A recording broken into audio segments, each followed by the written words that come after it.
बिस्मिल्लाहिर्रहमानिर्रहीम।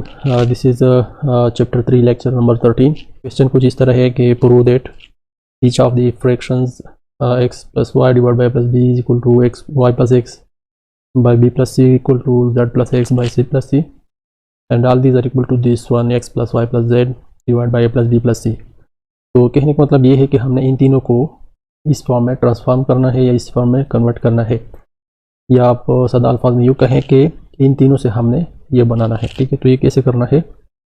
पहले जितने भी क्वेश्चंस हमने किए हैं सबकी तरह यहाँ भी हम इन तीनों वैल्यूज़ को एक के कांस्टेंट के बराबर ले लेते हैं। तो हम लिखेंगे कि let the X plus Y divide by plus B which is equal to Y plus x divide by B plus C is equal to Z plus x divide by B plus C is equal to K. हमने इन तीनों values को एक साथ के बराबर ले लिया। ठीक है, क्योंकि हम इन तीनों को हर एक को एक बाई वन इस चीज़ के बराबर प्रूव नहीं कर सकते और ये बहुत लेंथी प्रोसेस होगा अगर हम ऐसा करेंगे। तो हमने ये सोचा कि इन तीनों को एक क्वांटिटी के बराबर ले लेते हैं, जो कि हमने के बराबर ले लिया। अब हमने सिर्फ ये के जो है ना इस चीज़ के अगेंस्ट इक्वल प्रूफ करना है बस। तो इस मकसद के लिए अब हमने इन तीनों को इक्वल टू के ले लिया। अब तीनों इक्वल टू के है तो हम इंडिविजुअली भी इसको इक्वल टू के लिख सकते हैं इस तरह x plus Y divide by a plus b is equal to k. इसी तरह ये वाली भी y plus x divide by B plus c, ये भी के बराबर हो जाएगा। और तीसरी वैल्यू जो है z plus x divide by B plus c, ये भी हम के बराबर लिख सकते हैं। और इसके अगेंस्ट हमने इसमें क्रॉस मल्टीप्लिकेशन करना है। जब हम क्रॉस मल्टीप्लिकेशन करेंगे तो ये यहाँ पर 1 है। अब इसमें ये के इसके साथ मल्टीप्लाई हो जाएगा दोनों के साथ, तो के ए प्लस के बी बन जाएगा is equal to X plus Y 1 के साथ हो जाएगा इस तरह। ठीक है, तो ये 1 जिसके साथ भी मल्टीप्लाई होता है तो वही आ जाता है, तो X plus Y and this is our equation number 1। आप इसको कंसीडर करें।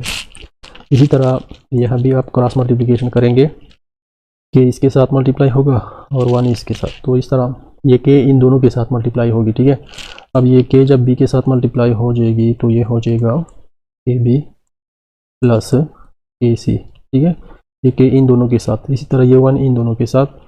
और आपको पता है कि 1 जिसके साथ भी मल्टीप्लाई होता है वही आता है।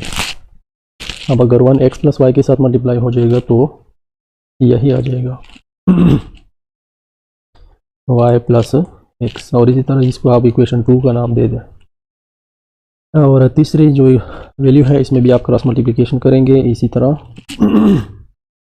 अब ये के इन दोनों के साथ मल्टीप्लाई होगी तो ये आ जाएगा के बी प्लस ये जो है ये सी प्लस ए है, हमने गलती से बी प्लस सी लिखा है। ठीक है, जेड प्लस एक्स के नीचे आप यहाँ देख सकते हैं सी प्लस ए है, तो हम इसको सी प्लस ए करेंगे। तो इसमें हम थोड़ा करेक्शन करेंगे इसको सी प्लस ए बनाएंगे, सी प्लस ए। अब इसी लिहाज से अगर देखा जाए तो यहाँ भी हमें बी की जगह सी लिखना होगा, तो यहाँ भी कुछ करेक्शन करते हैं।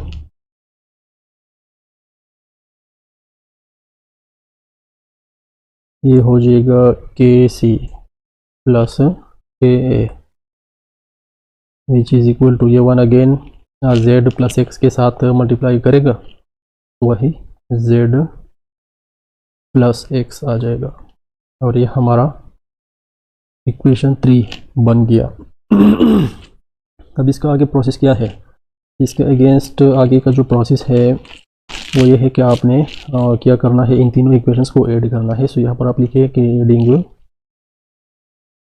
Equation 1, 2 and equation 3। ठीक है, अब 1, 2, 3 को आप ऐड करेंगे तो आपको पता है कि जब आप इक्वेशंस ऐड करते हैं तो इसकी लेफ़्ट वैल्यूज़ आपस में ऐड होंगे और राइट वैल्यूज़ आपस में। तो सबसे पहले आप देखिए यहाँ पर के ए प्लस के बी है, तो यहाँ पर लिख लेते हैं के ए प्लस के बी इसके साथ हम ऐड करेंगे ये वाली के बी प्लस के सी, के बी प्लस के सी, और इसके साथ हम ये ऐड करेंगे के सी प्लस के ए,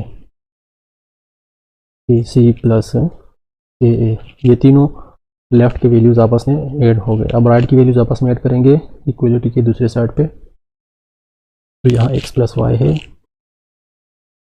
इसके साथ ये वाली हो जाएगी y plus X add, Y plus X, और इसके साथ हम ऐड करेंगे तीसरे इक्वेशन की राइट यानी z प्लस एक्स। अब इसमें आपने अरेंज करना है कि जो सिमिलर वैल्यूज़ है उसको आपस में ऐड करना है। जैसे यहाँ पर के ए है तो यहाँ भी के ए है, इसके अलावा कोई के ए वैल्यू नहीं है। तो के ए वन टाइम ये है और वन टाइम ये, so one time and one time is equal to two time. So ये दोनों ऐड हो जाएंगे तो ये टू के ए प्लस, इसी तरह के बी आप देख सकते हैं ये है और दूसरा के बी ये है, तीसरा के बी कोई नहीं है। ठीक है, सो वन के बी और वन के बी टू टाइम्स के बी। तो ये आप इस तरह, ठीक है। इसके बाद के सी को आप देखें, ये वाला वन टाइम के सी ये है और वन टाइम के सी ये है। So one time and one time is equal to two time, तो plus two K C is equal to, आप यहाँ देख सकते हैं कि इसको आपने ऐड, यहाँ तो हमने कुछ गलत किया है। सवाल जो है इसका, ये x प्लस वाई ठीक है, और यहाँ पर दूसरा जो है वो है y प्लस जेड। ये x की जगह हमारे पास क्या है, z है, और इसके बाद z प्लस एक्स। ठीक है, तो ये y प्लस जेड है। अब ये जो है ना y प्लस जेड, ये y प्लस जेड हो जाएगा, और इस तरह x प्लस वाई के बाद ये भी y प्लस जेड हो जाएगा। तो इन दिस केस आप देखें x यहाँ पर है और x यहाँ पर है, तो ये हो जाएगा 2x प्लस वाई, एक ये हो गई एक ये, और इसके अलावा कोई y की नहीं है। ठीक है, तो दो y है, तो हम लिखेंगे 2y, और z देखो कितनी बार आया है, वन टाइम z ये हो गया और वन टाइम z ये, इसके अलावा कोई z नहीं है। तो हम z प्लस z को करेंगे तो ये हो जाएगा 2z। अब अगेन आप यहाँ देख सकते हैं कि हमने 2k को इसमें कॉमन ले सकते हैं, तो 2k कॉमन करेंगे तो यहाँ आ जाएगा a प्लस, यहाँ रह जाएगा b प्लस, यहाँ से 2k चला गया कॉमन में तो रह जाएगा c इज इक्वल टू, इन तीनों वैल्यूज में आप देखें लेफ्ट साइड और राइट साइड के, तो ये यहाँ पर 2 कॉमन है सब में, तो आप 2 कॉमन करेंगे तो रह जाएगा c प्लस ये सॉरी x है, ठीक है, x plus Y plus z रह जाएगा। अब इसका जो है ना हमें k की वैल्यू चाहिए, ठीक है, इसका 2 और इसका 2 तो आप डायरेक्ट कैंसिल कर सकते हैं। ठीक है, अब यहाँ रह जाएगा k into a plus b plus सी। हमें k की वैल्यू रिक्वायर्ड है, तो इस मकसद के लिए हम दोनों साइड्स के वो a plus b plus c के ऊपर डिवाइड करेंगे। तो डिवाइडिंग